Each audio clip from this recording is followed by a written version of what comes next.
We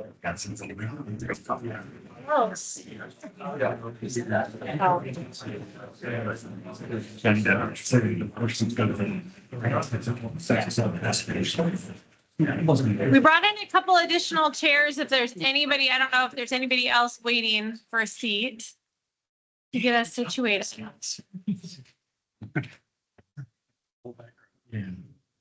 Okay. I'm going to get us started on time because we have, I believe, 200 pages worth of agenda items to get through tonight. So we will try and not have you here for hours, Boy Scouts. First off, I just wanted to state that we're starting our meeting on April 21st at 7 p.m. We do have some special guests here in the audience. And before we do public comment, we do have a Boy Scouts troop here. And so I don't know if the troop leader would like to just announce your group and what you are joining us for this evening. Sure. Thank you, Mayor. Patrick Gregg, I'm one of the adult leaders for Troop 700 here in Pendleton. Good, stand up, guys. And the Boy Scouts are here because they are working on a merit badge called Citizenship in the Community. And one of the requirements to obtain that merit badge is to attend a public meeting and hear points of view on an issue. So we appreciate you allowing us to sit in this evening. Thank you. Yeah, awesome. Thanks. We're happy to have you here. Okay, we are going to start. This is the time in our meeting that is set for community discussion. This is the time designated for any person to ask questions or make statements before the city council on any matter regarding city business that is not on our agenda this evening. Do we have anyone who would like to make a public comment? Anyone online? Okay, hearing none, we're going to move on to the strategic plan update. Madam Mayor and City Councilors, strategic plan update. Today we had a local public safety coordinating council meeting. Once again, the Neighbors for a Better Pendleton were invited to attend the meeting. At this meeting, there were 3 members of the committee that were in attendance. I feel like the meeting went well. The members questioned whether or not that committee would be valuable to help them work through some of the issues with the city and also law enforcement issues that you might recall were in their original letter. But I think at the end of the meeting, they agreed that that might be exactly the meeting for them to continue to attend. And the chair, I think, did an excellent job pointing out some of the issues that they had brought up in their meeting and encouraged them to keep coming back. There was robust conversations around jail capacity, the ability to be able to return some inmates that were released rather than in our community, returning them back to the community in which they were released. Again, not directly a homeless issue, but sometimes there is recognition that there's crossover. We talked about the issues with addiction and the challenges with Measure 110. I felt just overall there was a really good, robust conversation there, and I was encouraged by the people that were in attendance and their interest in partnering with the people on that committee toward working out solutions. The sheriff was there. He talked about some of the things that he's trying to do to work with the municipal court in holding people accountable that have been arrested multiple times in our community and released. He's trying to do a better job of holding them accountable and working with our prosecutor and local law enforcement. So overall, it was just a really encouraging conversation. Staff has been meeting, and a couple of things that I'll report to you. There is an interest on the part of CAPCO to fund a day center. So we all know that the shelter in our community releases people. They aren't able to stay in the shelter throughout the day, and they want a day center so people don't have to loiter. They have a place to be during the day, and there are two proposals to expand a current facilities to longer hours, and so more there. I'm encouraged by those because I think that's one of the issues that we have is sometimes people have nowhere to go. And so having a place for people to be that want to be somewhere, obviously you can't force people to be someplace if they don't want to be there. But I think a lot of times people are looking for options, which is why we try to accommodate them in the facilities that we own. So that's encouraging. And then also, we've been discussing internally about a program that has shown a lot of success in across the country in other cities, and we're going to hopefully bring that up at Home for Hope.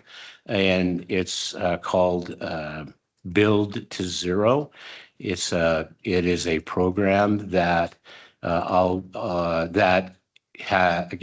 just, I don't want to go into the details of it, but we think that Home for Hope might be excited about partnering with other service providers in maybe getting everybody to pull in the same direction toward helping people find a way out of homelessness. And again, I think it's the success that's been shown in other communities around the nation that we wanted to bring it to their attention. And then Mayor McDonald pointed out that there's an article in the Oregonian where the city of Portland is talking about introducing that in their community. And so perhaps we're on the right track there. So, we continue to try and find ways to be a part of the solution in our community. And we'll continue to do so until we can see more results. Any questions for me? Thank you. Thanks. We're going to move on to our next piece, and I'm going to call our meeting to order and ask you to please join me for the Pledge of Allegiance. Ready? Begin. I pledge allegiance to the flag of the United States of America and to the republic for which it stands, one nation, under God, indivisible, with liberty and justice for all.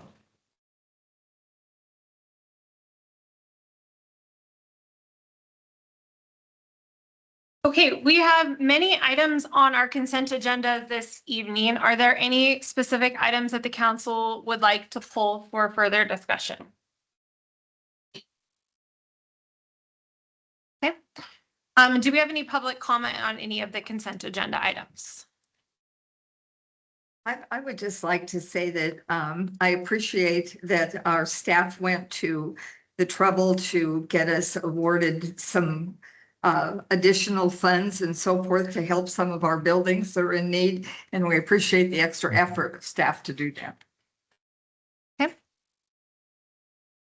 Aaron, your specific item will be in the public hearing piece. Okay.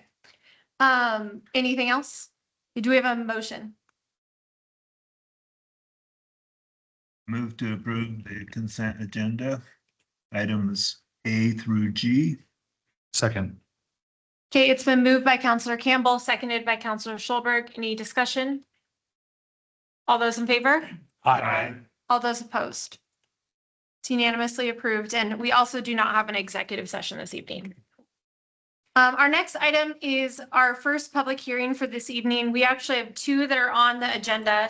And Nancy, I'm going to ask a quick question procedurally, because the first item that's on the agenda, we have to go through a process because it's a first reading and a public hearing in the same meeting. So before we do the staff report and I read this, do we need to have a reading to kind of invoke the charter provisions? We need to have a motion to invoke the charter provision, and then that needs to be voted upon.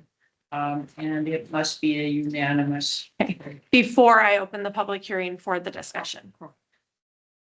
Okay, so before us tonight, we have amending the ordinance 3471 to impose a temporary moratorium on marijuana business licenses. And as Nancy mentioned in your packet, there's recommendations. So do we have anyone who would like to make a motion? I move that we invoke City Charter Chapter number 36, which allows our first reading and public hearing in the same meeting. Second. Okay, it's been moved by Counselor Innes, seconded by Counselor Schulberg. Any discussion on that item? Okay, hearing none. All those in favor? Aye. All those opposed? Okay, it's approved unanimously. So we're going to move into our public hearing for this ordinance. This is a public hearing having to do with the matter of general applicability in the city. We will begin with a staff report. Those in favor of the proposal will be given an opportunity to speak. When all in favor have spoken, those against the proposal will be given an opportunity. Then anyone who spoke in favor will be given an opportunity to reply to information given by those against the proposal. After all have spoken, I will close the public hearing and the city council will discuss the proposal. Each person making a statement should step to the microphone and give their name. This meeting is being recorded. All exhibits, documents, and other material submitted at the hearings will be made a part of the record to the proceedings and kept for the city's files until all potential appeal periods have passed. After you are done speaking, please stay at the microphone so members of the council may ask questions. The public hearing for this item is now open. And staff report, please.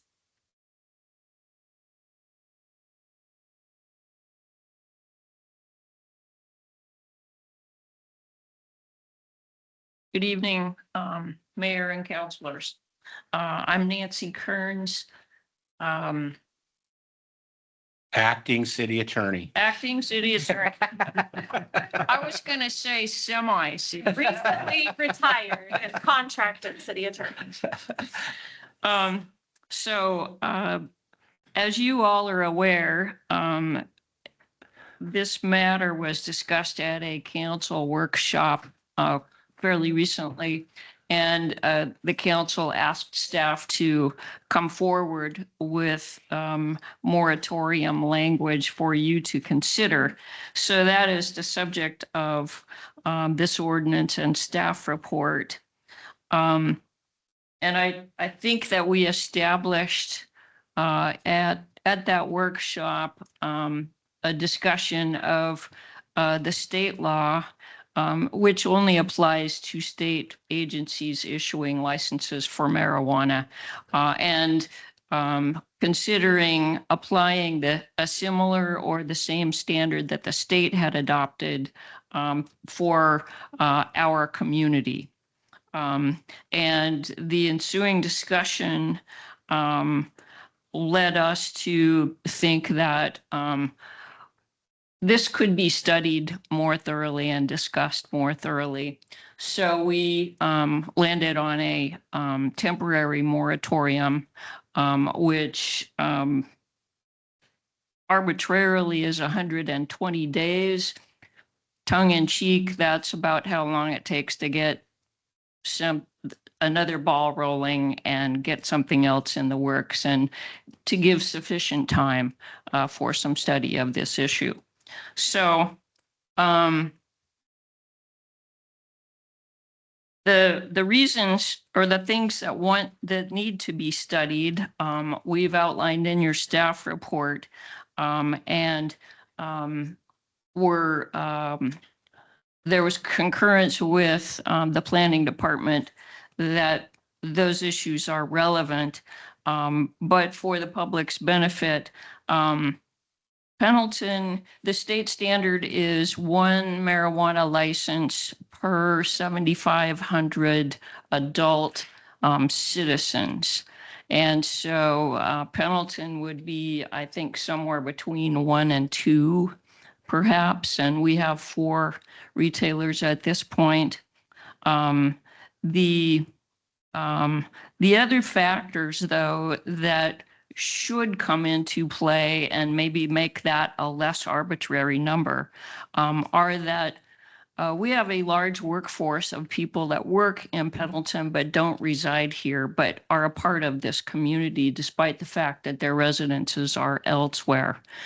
We also are located on an interstate pretty close to 2 state lines, which brings a lot of interstate traffic for people that are going perhaps east to a state that doesn't allow the sale of marijuana.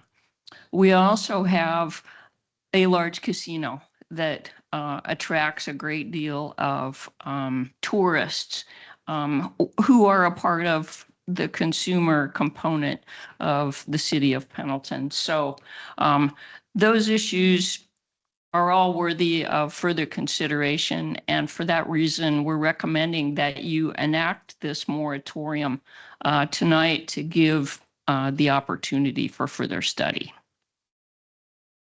Could I add to that? I just want to emphasize to the council, the question before you that this ordinance brings to you is, do you want us to pause any new approval or initiate any new actions on additional marijuana businesses outside of the two that have already, you've been advised during the workshop that there's two businesses that have initiated applications. One of them is on Highway 11, and one of them is up at the Red Line, up in the vicinity of the Red Lion.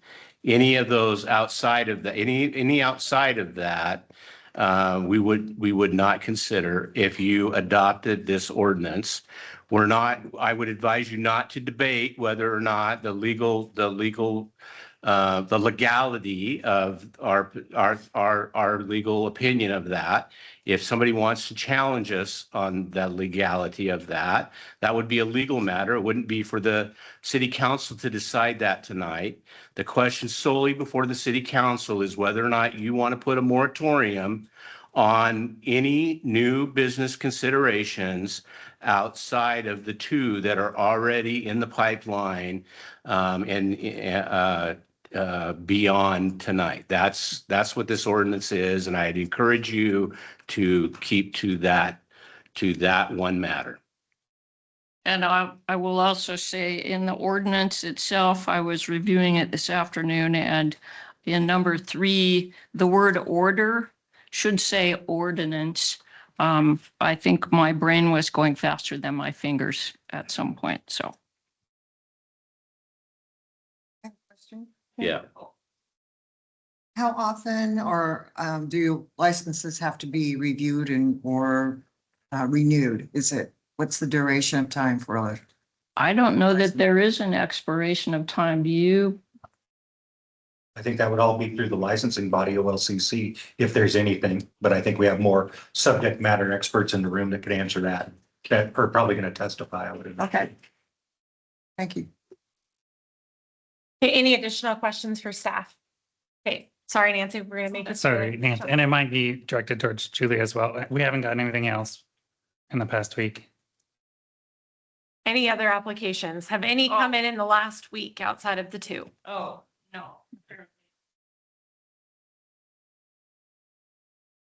Council, Mayor, City Planner Julie Chase, we have not received any new applications in the last week. And to answer I think the business license, they have to apply every year for a business license. In the city of Pendleton? Yeah. Thank you. But their OLCC marijuana license, that has nothing to do with us. Okay, any additional questions for staff before we go to public comment? Okay, so this would be the time for those in favor of the proposal to speak. This would be people that would be supportive of putting a moratorium in place. And what I would say is I would caution, I am going to have a 3-minute timeline. I will hold firm to it tonight. I know in our workshop, I was a little bit loose on that. So I'm giving you a heads up, not trying to be rude if I cut you off. So if Aaron, would you like to speak first? Okay, if you could please state your first and last name for the record, and I will start my timer once you begin. Erin Purchase, Managing Member of Kind Leaf Pendleton. Thank you guys so much for considering this, taking the time and learning about it, and also enacting a 120-day moratorium. My party does support that. I want to remind you, House Bill 4121 passed in 2024. It was advocated partially in behalf by advocates like myself for reasons like I brought forward and the professionals that I brought forward to help educate you. We don't have, we can negotiate on population. You guys can all decide on population for your own city ordinance. I sympathize with you on heavy decisions. This reminds me of when I advocated for consumer vape safety when we had 2 deaths in Oregon from our products. I advocated for consumer safety and against my own industry. There's a lot of people that you represent in this that has stake in this decision. You have the general population that has consumers that shop at my store. You have the voters that voted on behalf of the revenue that comes in that benefits our state and our local government. You have small business owners like myself. Some of us, most of us have been invested for a decade into our community. And most importantly, because of the inadequacy of Measure 91 when it was initially started, your decision heavily involves the public health and safety, especially involved with the children in our community. I want to focus on that because that was my first reason that I came forward. The race to the bottom heavily affects children. Our schools have a high amount of problems with vape cartridges in our schools, kids using cannabis. And one reason is because the race to the bottom in Oregon makes cannabis super cheap. Creating more stores in our community does not create more customers. As communities open up around us, such as Ontario, Oregon, with 15 dispensaries, we don't get Idaho anymore. We do have a casino, we do have an interstate, but we're not getting more customers. It creates competition and a lower per unit price. It's like a stock market, and the tax is the gain.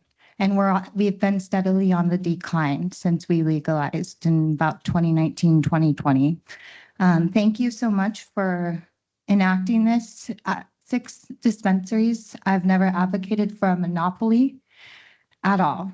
I've never wanted that. I want safe market stability and safety in our community. And obviously, I want the state of the industry for our own state of Oregon to be healthy because this is an industry that I'm very passionate about. So thank you so much. Thank you. Okay, do we have anyone else that would like and speak in favor of this ordinance? Anyone online? Looks like we have one. Yes.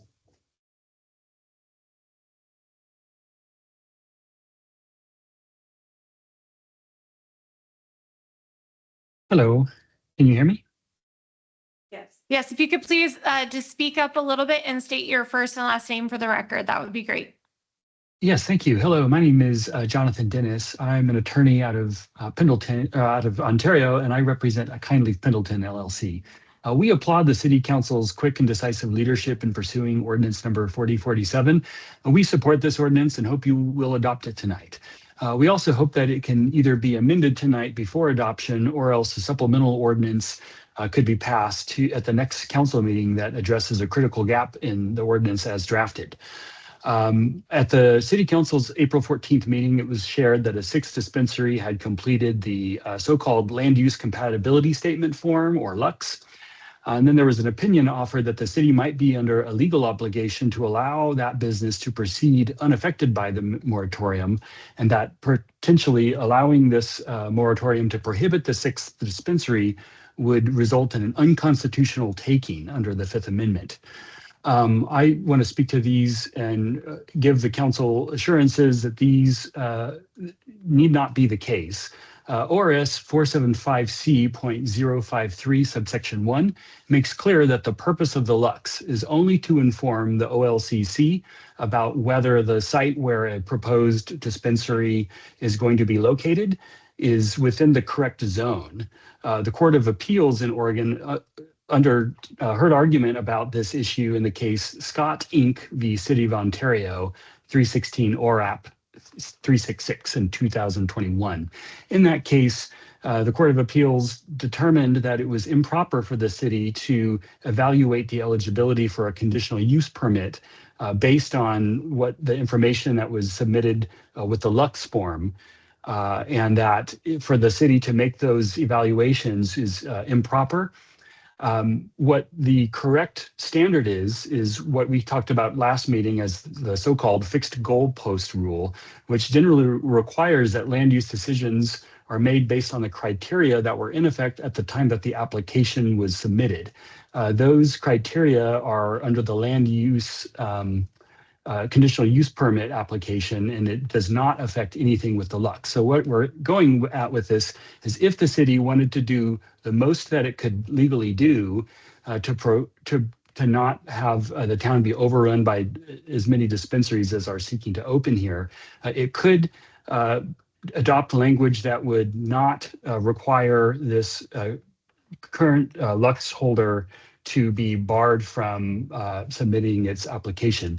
And with respect to the unconstitutional taking, an unconstitutional taking is where the government restricts the use of private property to an extent that it effectively deprives the owner of its reasonable use or value without providing just compensation. Here, the person who holds a Lux doesn't have a private property interest in the Lux. It merely has a determination from the city concerning what its zoning laws are with respect to a particular piece of property. But this would not Hey, open Mr. Dennis, I'm floodgates. going to have you conclude your statement with your, you Okay. can give one final sentence. Thank you. So there's no risk that this would create like a floodgate of litigation based on unconstitutional taking. So we thank you again for your support for this ordinance, and we hope you'll amend it to bar the Lux from being granted Thank CUP. you. Okay, so there was a lot in that one, and I don't know if we want to comment from staff or we will do it during our discussion I time. made a note of it. Okay. Thank you. Okay, anyone else that would like to speak in favor of this ordinance as presented? Okay. Okay, now we are moving to any individuals that are against the proposal as presented. Okay, Brandon. If you could state your first and last name for the record, and I will start my timer for you as well. Thank you. My name is Brandon Krenzler. I'm a local business owner. Good evening, Mayor McDonald's and members of the council. I'm a longtime Pendleton resident and cannabis industry veteran, owner of Project Inner Bloom and soon to be Oregon's finest Pendleton, and I appreciate the opportunity to speak tonight. I want to begin with context that I believe is directly relevant. I am the person who fought to remove Pendleton's original cannabis moratorium and how did it go to vote to our community. I engaged this council, built community trust, and I made the case that Pendleton deserved access to the legal industry. The cannabis businesses operating in this city today, including the one now requesting a new moratorium, exist in a legal market because of that work. The people of this community voted to allow these businesses. The council did not come to this discussion on its own initiative. It is here because a single business owner who stands to benefit financially from reduced competition brought this request forward, and that distinction does matter. With that history in mind, I am asking the council to reject this proposal. The argument before you is market saturation. I want to ask this council a direct question. Are we prepared to apply that same standard to every other adult-oriented business in the city? Are we prepared to limit new bars, new restaurants with liquor licenses, wineries, tasting rooms, or breweries? Pendleton has no shortage of places to purchase and consume alcohol. Those businesses compete with each other every single day. When one new one opens, nobody comes to the chamber requesting a moratorium. Not once. This community absorbs that competition. Consumers benefit from it, and the businesses that are well run continue to thrive. Cannabis is a legal industry in this state. It deserves to be treated like one. The tax revenue concern also does not hold up. Pendleton serves a regional customer base that comes here because there are no other options closer to home. We service the entire county, being the island in the county where the county has not opened yet. That demand does not disappear when a second or third business opens. It distributes. The city captures the same tax revenue from the market regardless of which businesses succeed or fail within it. That is how a healthy market works. I want to be clear that I understand that my own pending application is not jeopardized by this moratorium. I am speaking on principle, and I do not believe in pulling up the ladder behind you. And this principle at stake is serious. If this council establishes that any business in the city can appear before you and request that a competitor be blocked, you are opening a door that will be very difficult to close for the interim and the future. What happens when the next business in a different industry operates and comes and makes the same request? The precedent you set tonight will outlast this conversation and our terms here. The available location in the city suitable for cannabis dispensaries are limited and already in process. The market is naturally regulating itself through geography and available real estate. The city does not need to spend its time, resources, or taxpayer money on moratoriums and further discussions that would need to be revisited and renewed at later dates at additional cost to the city. In order to protect one operator from competition in a market that the community already voted to open. Free and fair competition is an American value. It is a community value. It protects consumers, raises quality, and rewards businesses that earn their customers' loyalty. And final, I respectfully ask that this council let the cannabis market in Pendleton function the way every other legal market in the city does, and let that market decide which businesses thrive and which do not. Thank you. Thank you. Can I ask you a follow-up? Yes. Brandon, I thank you for testifying tonight. welcome. I respect you as a businessman, and I'm also a free market guy. And I listened to testimony during the workshop, and one of our counselors actually testified to what the argument that you just made. And he also then, and like I shared his values, and then I listened to the testimony, and like I was compelled by some of the testimony that I heard.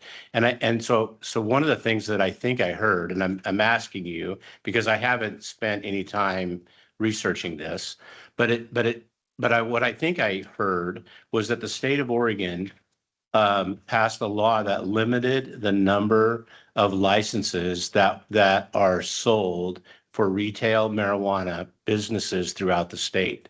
Is that correct? Yes. So can you, from your perspective, because you're a free market guy, can you tell me why they did that and how maybe I think you would probably agree that was, being a free market person, that was the wrong move. But what's the argument in your opinion that they did that? The argument falls on oversaturation and a concern of that in the communities. And it was brought to the state by people who, like are doing here, are worried about community oversaturation, mostly from competitive dispensaries in the state.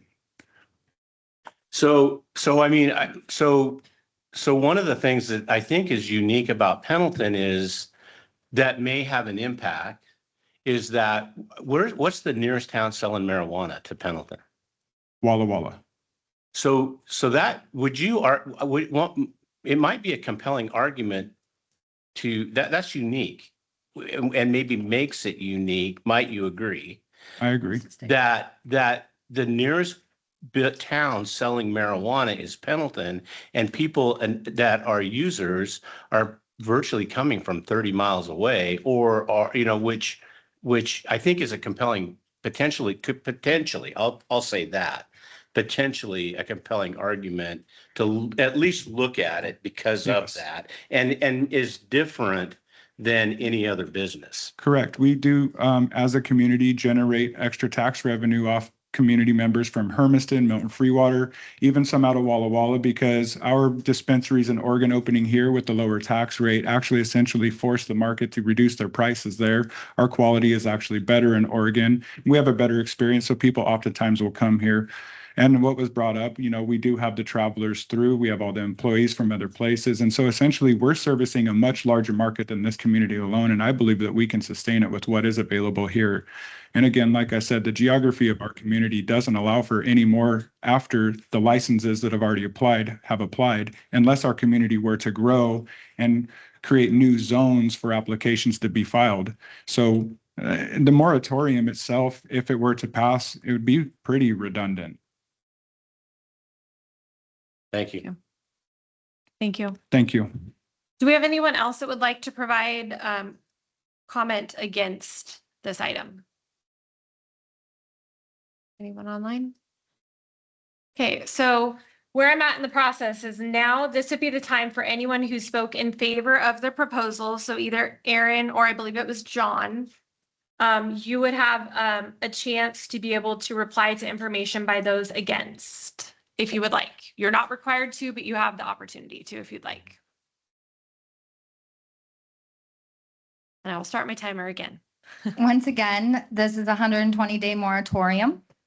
I brought professionals to the table in a very short amount of time. I have more professionals that would like to talk to you and educate, including the Cannabis Retailers Industry Association. This is not a single community. We would be the second community in Oregon, and I'm aware of other communities that have discussions of this. And now that this is an option, because it wasn't an option before, I think that you're going to see other communities open up because they have an ability to do it with a safe standard. We are not the only industry that is regulated. There's only one liquor store in our community for a reason, and all the bars get their liquor from the liquor store, and the Oregon Liquor Control Commission supplies the liquor store. And that is how they regulate the market demand of alcohol. There's strict rules for alcohols, distilleries, everything else.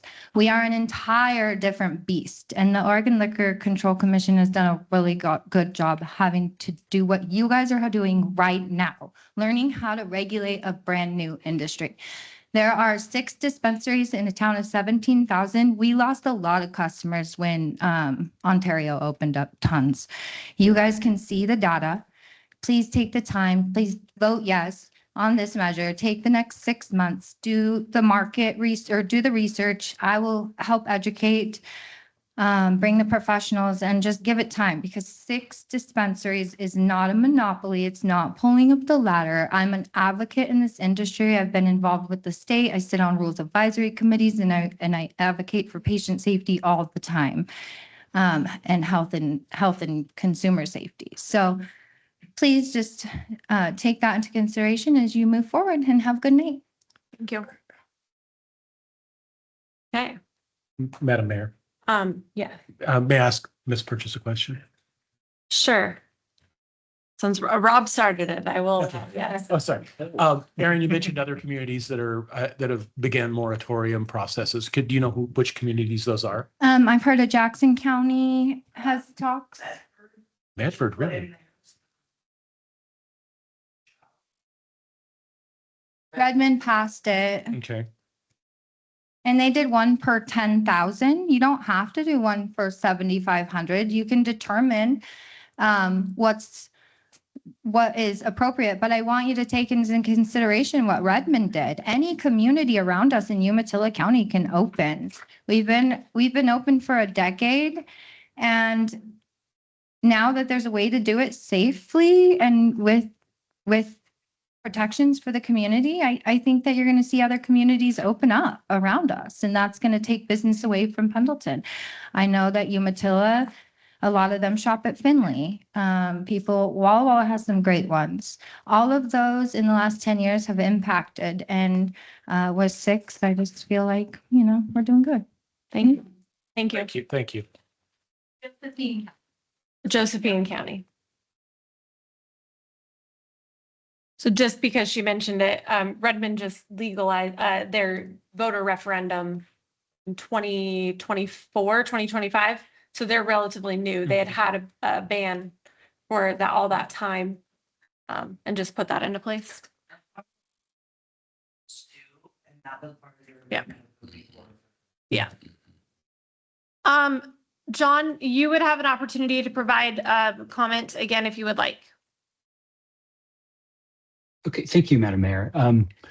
Yeah, I just wanted to speak. So HB 4121, House Bill 4121, which enacted the statewide cap on licenses based on population, was at the time a bipartisan, bicameral, non-controversial bill that was supported by wide-ranging stakeholders across the industry and across the broader community. Oregon, essentially, when it passed its marijuana laws, did so in anticipation that there could be a national marketplace for this. And as we have not yet had a national marketplace, it turns out that we're just completely oversaturated, which is why year after year they kept adopting these interim moratoriums with respect to producer's license. And at some point, the legislature just got tired of doing it and then enacted a permanent global, moratorium depending on state population data. So that's a little bit in furtherance of the questions that were asked by Mr. Corbett. And with respect to the City of Redmond's ordinance, that ordinance number is 2025-05. And they were the first group to do this right after the HB 4121 was passed. And I think their model serves as a good template for Pendleton to do its ordinance based off of. Yeah, so I'd be happy to take any questions about anything.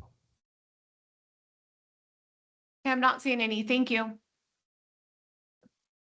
Okay, so now we've had all individuals that spoke in favor and spoke against, have had their opportunity to do that. So I'm going to close the public hearing.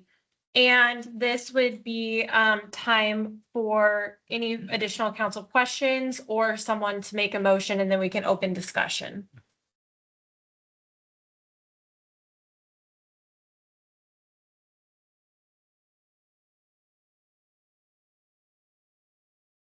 I would make a motion to amend ordinance 3471 to impose a temporary moratorium on marijuana business licenses for 120 days while we can do some more research.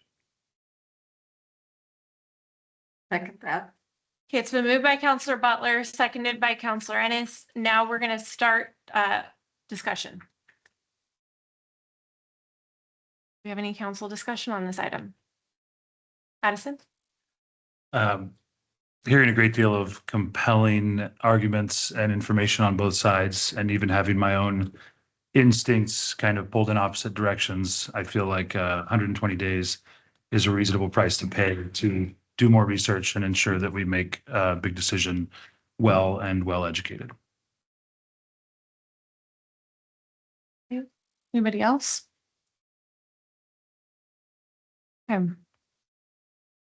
Could you please read the ordinance? Ordinance 4047, an ordinance amending ordinance number 3471, the business license ordinance, and declaring an emergency. Okay, Donna, could you please pull the, yeah, sorry, Nancy.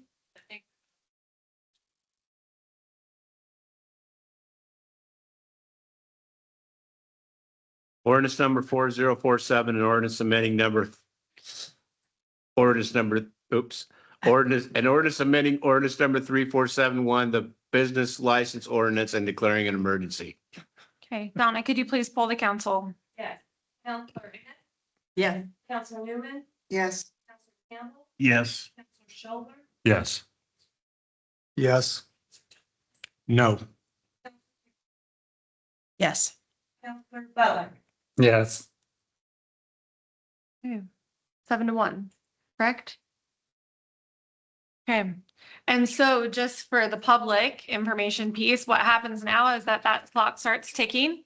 The council will likely take this up in work sessions between now and then, and also working with city staff to get specific questions answered on this agenda item. Is there any further question of the council for staff before this?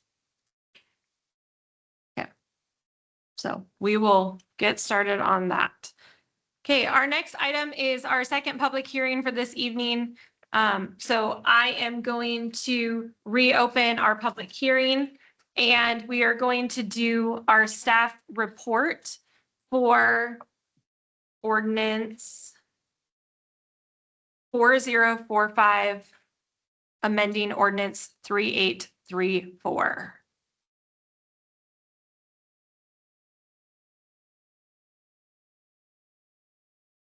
Council, Mayor, Julie Chase, City Planner. The Historic Preservation Commission has been doing a lot of new work. We have a new commission, made up of 7, now 6 members actually. In the past, they met like 4 times a year, and they basically were stuck looking at the buildings and doing things with the buildings, and not much happened in that area. Well, with our new staff, we now are not staff, but the commission, they are looking at broadening historic preservation in Pendleton. So we're looking at things that happened in the past, how we can recognize them, how we can bring, like the street fair back, stuff like that. And they wanted that captured in the ordinance so that if in the future someone was to look at this ordinance, they would see that the Historic Commission has more duties than just the buildings. And then as far as looking at the vetting of the commissioners, because this is a specialized, I'm going to say field, we need people with that kind of education, and it's actually required for our certified local government. And we also meet on a day that is not actually on the application for committee or commission member applications. And so we kind of want to talk to them a little bit about why they're interested, how they'll fit, what their education is behind it before we say, yes, Mayor, we would like them on the commission. Okay, are there any questions for Julie? Okay, thank you. Now would be time for those in favor of the proposal as presented to speak. Be online. Okay, now would be the time for those against the proposal as presented.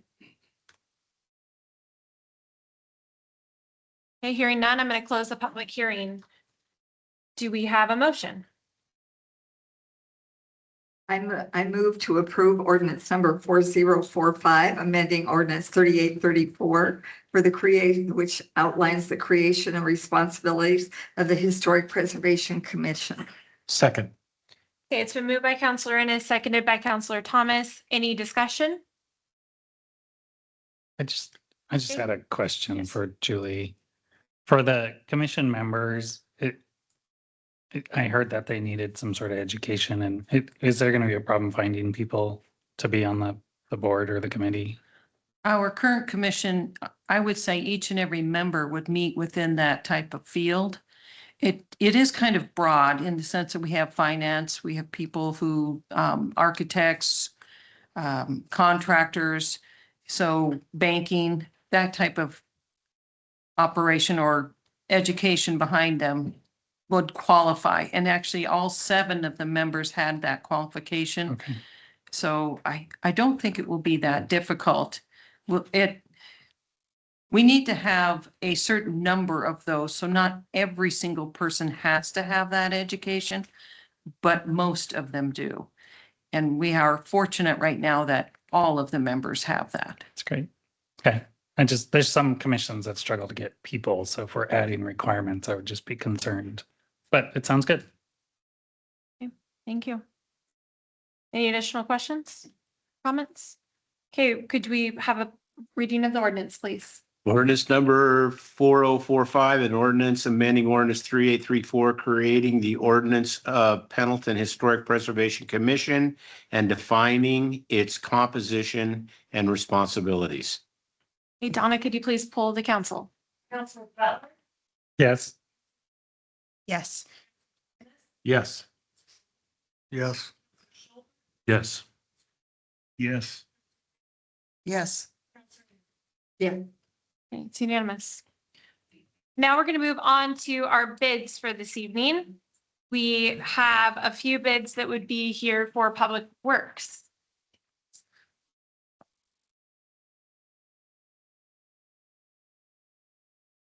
Thank you. Madam Mayor and City Council, Casey Curran, Public Works Superintendent. Staff recommends City Council approve the city manager to execute a purchase order to American Rock Products for $250,000 for the purchase of 3/4 minus backfill rock for the 2026 construction season. We use this rock to backfill utility patches and fix some of the gravel roads we have in town. It's a yearly bid that we put out. We did receive one bid from American Rock, local company. Historically, we've done this for about 200,000 in the past, but with fuel prices and everything else going up, we've had to increase it by about 50,000, and these are approximate numbers. We will be spreading this out between three funds, the sewer fund, water fund, and street funds, probably 40-40-20%. And if you have any questions, I'd like to answer them. Carol, did you have any? Anybody have any questions? Okay, do we have any public comment on this agenda item? Okay, hearing none, do we have a motion? I move to approve that we award the bid to American Rocks for the gravel for $250,000. Second. It's been moved by Counselor Ennis, seconded by Counselor McBride. Any discussion? All those in favor? Aye. All those opposed? Okay, it's approved unanimously. We're gonna move on to the second bid. Madam Mayor, City Council. Staff recommends the City Council approve the city manager to execute a purchase order to Interstate Concrete and Asphalt Company for another $250,000 for asphalt patching of utility cuts within the city for the 2026 construction season. Similar to the previous one, we've advertised it in East Oregonian, and we were able to get one bid back from a local company. They're very, very similar. The 250 will be distributed based on which department is responsible for the cuts, so whether water, sewer, or streets. If you have any questions on this one, I'd love to answer them as well. I, of course, have a question. So do you have a map already that identifies all of these spots or how do you determine that and contact the contractor to say, can you do this in July 15th to the 25th? How does that work? So these are utility cuts. So these are, if we have to go in and fix a Okay. water line, or we have to fix a broken sewer line where we install, like on Northwest 7th, we installed a storm drain line. Right? This is for utility cuts only. Only utility cuts. Yes. Because the second one, I wondered about that because it says failure spots in our road system. Usually when there's a failure spot, typically we have to repair something underneath it. Those are the failure spots that we're talking about there. Okay, all right, thank you. Casey, will you talk a little bit about the challenge that you have? Why are we only getting one bid? Our location, a lot of it, we only have one contractor in town that supplies asphalt. And trucking costs on this material is very, very expensive. So who's the nearest asphalt company that could compete if they did? Nearest would probably be Humbert out of Milton Free Water. Okay. There's another one in the Grand. There's a couple in Tri-Cities that do some work in town, but they're larger projects. Okay. Thank you. I have a Okay, question. Brett, and then Linda. Thank you. Just for clarification, although the money's spread out over the various departments, it's money that's been budgeted already. Yes, that's correct. I'm curious to know how notification or how bid requests are disseminated.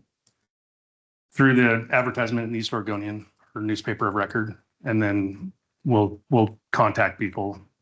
If there are any, Personally reach out to some Yes. folks. yeah, Is if there any anybody we can think other of. publication that goes to contract companies that, There are, they tend to be for larger projects, and they do contact us on these. They'll see it in the East Oregonian and then they'll call us up and they'll ask for information and then they'll put it out on the websites, or I forget the names of them, but they're construction forums, basically. were you surprised at how few? No, it's been this way for a number of years. Okay. Thank you. Any additional questions? Addison? Is it the case that with the rock and or the asphalt that they are delivered or ordered and distributed on an as needed basis rather than all at one time?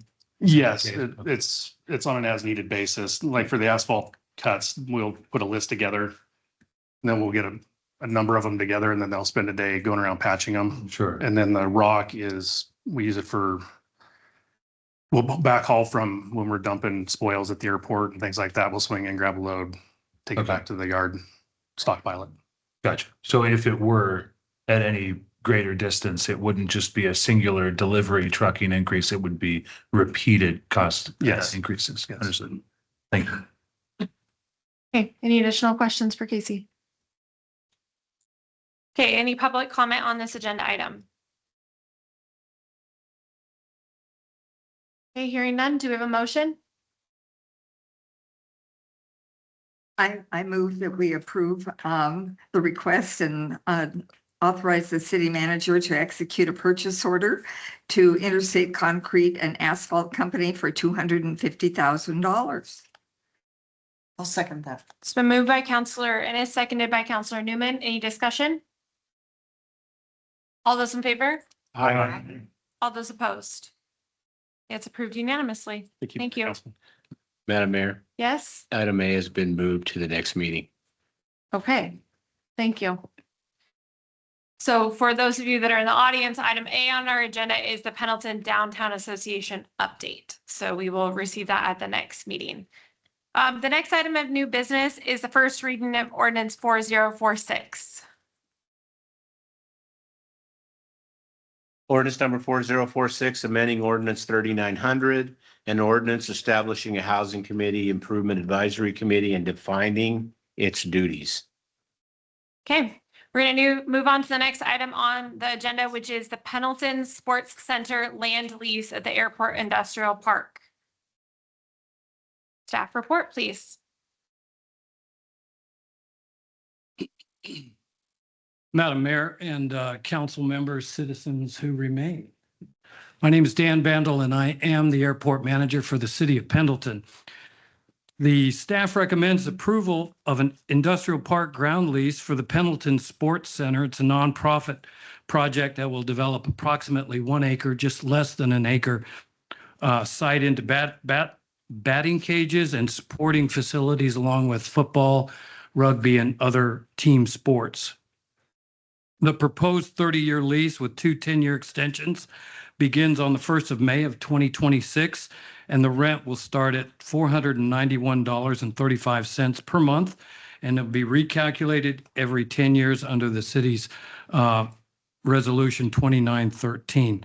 This project provides significant community value by creating a year-round youth-focused recreation facility that strengthens local sports programs, supports healthy activities, and enhances Pendleton's overall quality of life without adding operational burden to the city. Do we have any additional questions? Dan, does this replace existing facilities or are these additional facilities? It's my understanding that these are additional facilities, ma'am. The property at the airport is Brand new. just ready for something like this. So my understanding is that this was originally cited to be next to Les Schwab. There was planned construction there.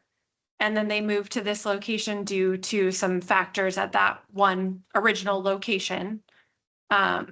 This is completely separate from the Eastern Oregon Youth Sports Complex idea in a different location. So I've gotten a lot of questions about which one this is. Right. So this is a separate entity. And the Airport Commission has discussed this one at length. This was, yes, ma'am, Yes. deeply discussed by the commission. Okay, do we have any questions for Dan? Okay, thank you, Dan. Do we have any individuals that would like to speak on this agenda item?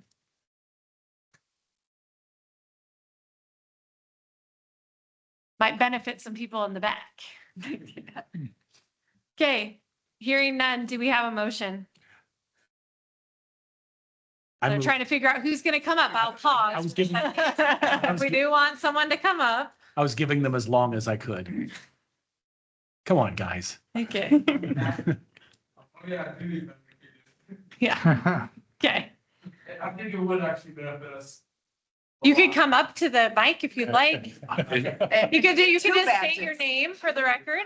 My name is Atlas Garaguse. In Boy Scouts, I'm in 8th grade. I think this would actually benefit the community a lot because I know just from my experience and a lot of my friends, we always want sports areas just because it would bring in more teams, so we don't have to always drive for tournaments and stuff like that for travel sports. And it would also bring in other towns and boost our hotel revenues too, because they would have to stay there. So. Oh, perfect. Can I have a follow-up, Madam Mayor? Yeah. What's your name again? Atlas Garaguse. Alex? Atlas. Atlas, who's your favorite Mariner? Julio Rodriguez. Attaboy. Okay, well, thank you. Okay, were you gonna make a motion? I was going to make a motion, Okay, but kudos to Atlas. Good job. Yeah. I'd like to move that we approve the industrial park ground lease for the Pendleton Sports Center. I second that. okay, it's been moved by Counselor Thomas, seconded by Counselor Newman. Any discussion? Okay, all those in favor? Aye. All those opposed? Okay, it's approved unanimously. We're going to move on to our next agenda item, which is the GSI Water Solutions Amendment number 11. The staff report, please. Good evening, Mayor and council members. Scott Rowe, Water Superintendent. Staff recommends the City Council approve amendment number 11 for professional service agreement with GSI Water Solutions in the amount of $51,156 for continued hydrologist services supporting the city's aquifer storage and recovery program. Amendment number 11 provides for preparation for the water year of 2026. This is year number 23. ASR annual report as required under the city's ASR limited license number 006. Okay, are there any questions about this specific item? I have a question. Okay, Brett? Yeah. So, this is for like reporting and data collection. Yeah, correct. So we collect all this data through our SCADA system and then we send it to them. They filter through this and then what they do is they compile all this stuff that we send them, and then they send a report to OWRD, which is who gives us the limited license to operate under. And they've not done this before? Yes, they have. Yes. So This is ongoing with the same company. So I'm curious as to why they're asking for an additional amount to a service. Every single year, it costs more money. Yep. For their services. When we talk about data, we're not talking about just a couple lines of data. Like any one file, it'll be probably 1.5 gigs of data and hundreds of thousands of lines of data that they filter through. I'm just curious as to why it wasn't in their original bid then. I believe It may have been. I believe it probably was. Well, it was in their bid, but now they're asking for more. Every year, we're renewing the contract for this next year. We can bring you the contract and show you what we've got going on. And you can look it over for if you'd like. I believe I have a copy of it with me. You don't. I think what we have is we have an agreement with a contractor and we're actually asking you to renew that contract with a longstanding consultant because of this longstanding relationship that we have with them. So we're not asking you to increase a contract. We're just asking you to renew for the coming year. Renew it is probably a better word. Does that make sense? We're saying we want them to do it again this year. Does that make sense? Yeah, I mean, this is my first look at this, so Yeah. it's just jumping out to me. They have a contract for 291,000. Okay. And this additional 51,000 is to keep the contract going. So the 51 is part of that 291, is my understanding. Yeah, correct. Is there anybody here? Jeff, can you speak to this? Jeff, if you could just come to the mic and state your name. think it started What? in 2021. I mean, Scott can speak to it too, since we just have both of them here. Mayor and Council, Jeff Brown, Public Works Director. So yeah, the original bid, and I can't remember what the original one was Was back. when- 19,000. Yeah. So we've updated this, they finished 2025 water year. Now this is an additional 51,000 to do the 2026 water year. So it's just basically a renewal, a continuation for the next year. And then, then probably end for the 2027 water year, we'll have another, this is what it's going to cost us to do 2027. It looks to me, Brett, like we paid him 239,000 maybe over 11 years. Yeah, over the last 11 years. So that averages out to $22,000 a year over 11 years. That's how I read that. But I'm happy to bring you back more information. And with some of the new, with the ASR stuff we've got going on, and like he said, with the hundreds of thousands of lines of data that they have to weed through, this one's going to be fairly expensive. We are working on getting with that SCADA master plan that was in the consent agenda. Part of the software that we get is going to do some of that sorting for us. So it won't take these people as long. So we're hoping to reduce that in the future to where we'd be able to sort it ourselves and then just give them the data they need. But this reporting through OWRD is very important. We don't have the skill set internally to keep up on that. So we rely on GSI pretty heavily for that kind of reporting. Can I ask you this? Is this a timely matter? Could it wait for 2 weeks? So then I would ask the council, are you comfortable approving this contract? And then we bring you back information, so you have more information about what all this entails? Would you be comfortable, would the council be comfortable approving this? And then we'll bring you back the history of this contract. I know We're a little bit GSI behind on say it. it. We're a little bit behind on it right now. So I'll This- tell you, GSI is a well-respected firm in this industry. And what you're doing with ASR and treating the water and injecting it into the ground is very rare in the state of Oregon. So you're an industry leader in this field, and it is largely due to this company. So I'm very confident in saying that, we can bring you the information that will support this contract, and I would be comfortable with you recommending that you approve this contract, and we'll bring you the history of this contract. Addison?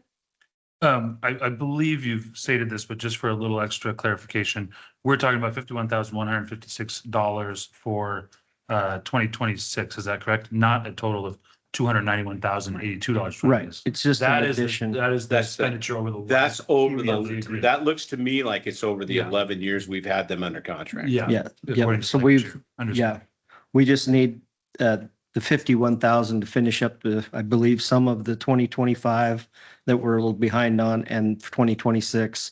And then when we get this new software, Hawkwims, this program will help us sort this data. And then we'll probably go out for a totally new contract. So this will probably be the last time we do an amendment to this one. We will go out for a new complete contract for 5 years. Any additional questions for staff? One more comment. And the other thing I'd like to point out, I think the reason for the rate increase on this one is we just added well 2, which is Roundup well, to our ASR limited license, which before it was what we considered an observation well.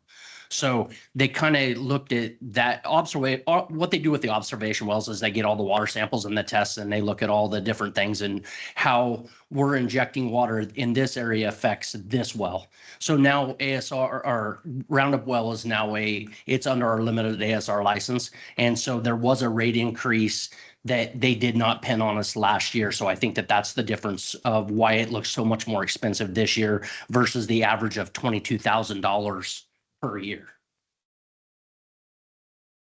I have a Carol? question.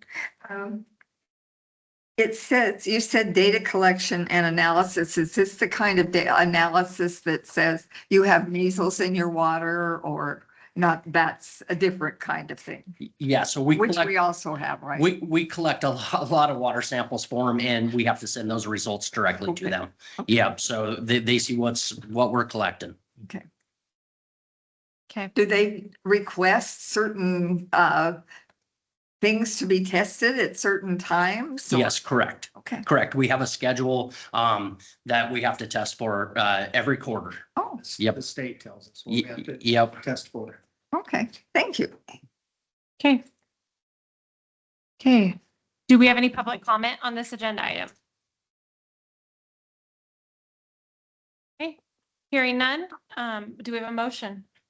I'll make a motion to approve amendment number 11 to the professional services agreement with GSI Water Solutions Incorporated in the amount of $51,156. Second. Okay, it's been moved by Counselor Schulberg, seconded by Counselor McBride. Any discussion? Okay, all those in favor? Aye. All those opposed? Okay, it's unanimously passed. Rob, do you have a city manager's report or an update? So I would report to you that the AUVSI conference is tomorrow and Thursday.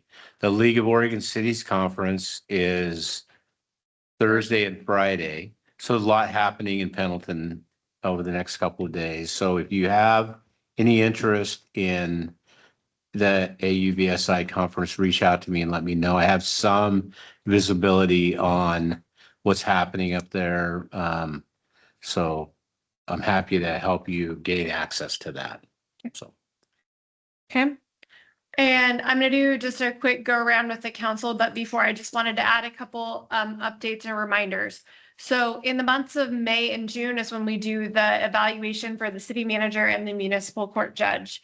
You will have received information from the human resources director to be able to complete that. I believe May 8th is the deadline, so I'll give another reminder at our May 1st meeting.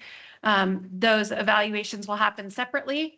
One will be in May. I believe the judges will be in May, and then Rob's will be in June at the first meeting in June. And so this might be news to you, but that's when I believe we're planning to do that. And I also just wanted to say while I was here, I had the opportunity over the weekend to help celebrate 100 years of the Kiwanis Club being in the city of Pendleton. They had a celebration at the Arts Center, and it was really nice to be able to join that. And I had administered a proclamation for the city for that day, recognizing them for the work that they've done in our community and that they continue to do. So I'm just going to go through the council real quickly. This is a chance for you to give any updates on committees or commissions that you've been part of over the last couple weeks. So I'm going to start with Sean. I have been watching the planning commission, but I was unable to go. The next meeting is Thursday. I am unable to go again because we have the candidate forum for the chamber. That's it. Okay, John. Had a really interesting meeting of the task force. We got a tour of the COPES facility and got a presentation on the work that they're doing there, and looking forward to the next step that we're going to take in that. The Tree Commission, of course, it's April, and this weekend at Stillman Park, they will be giving away a number of free trees and shrubs in conjunction with the River Cleanup Project. And so if you are looking for trees for your house or your bushes, come and get some. We have a lot. Well, there are a lot. Oh, okay. Are they this big? Yeah, they're all. Yeah, they're Little. Okay, Addison.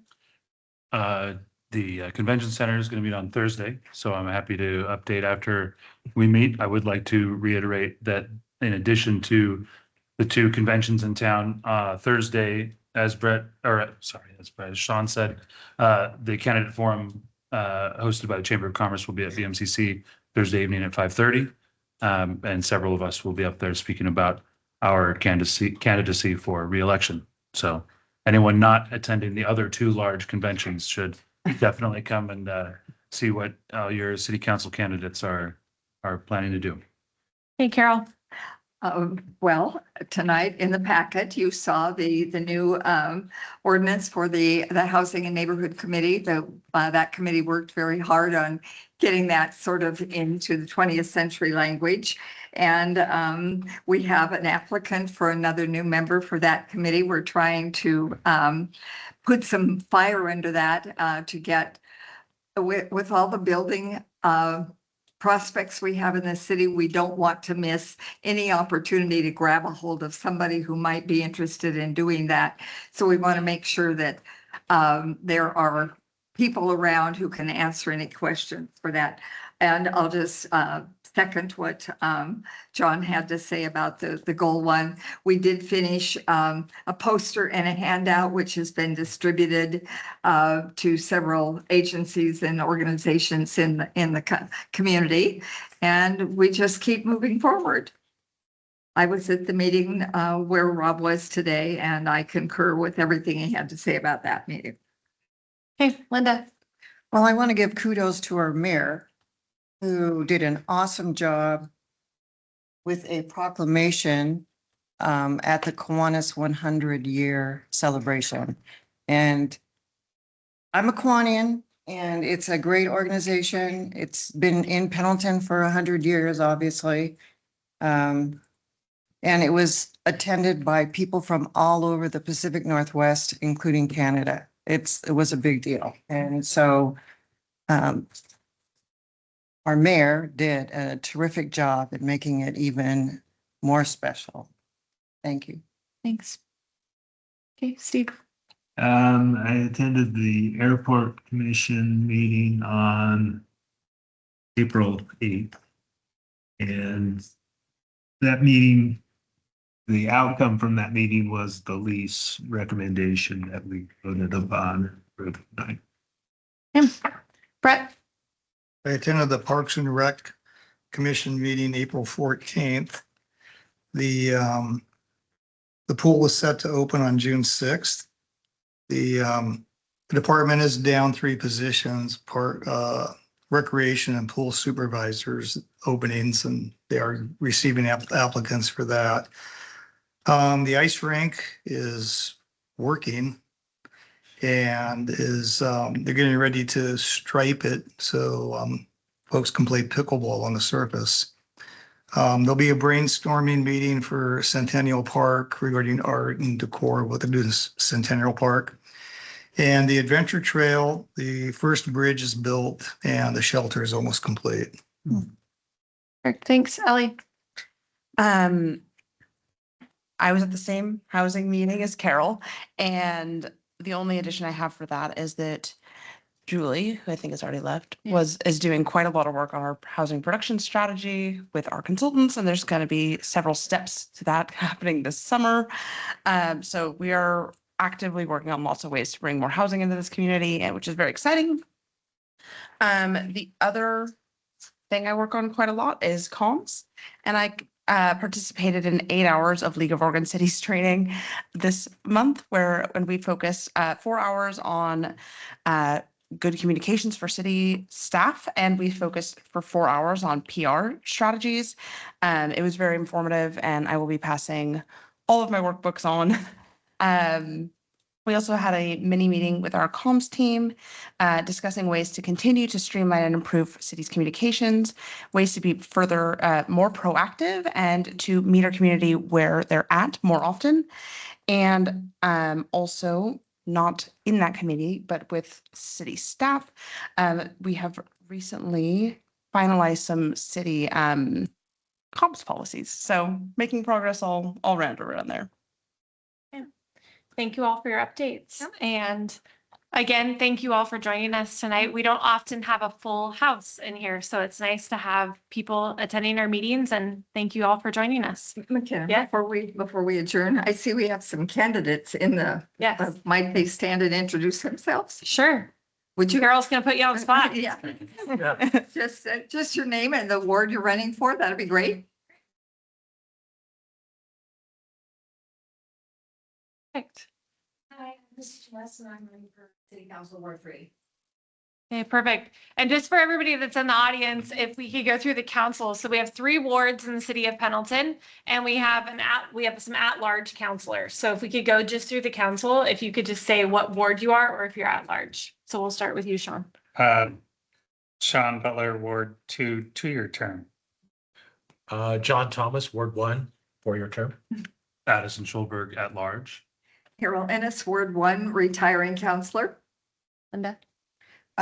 Ward 3, retiring counselor. Steve Campbell, excuse me, Ward, at large. Brett Mulvihill, Ward 3, 4-year term. Ellie McBride, Ward 2, appointed term, and up for another 4-year term. So we have representation from all across the town.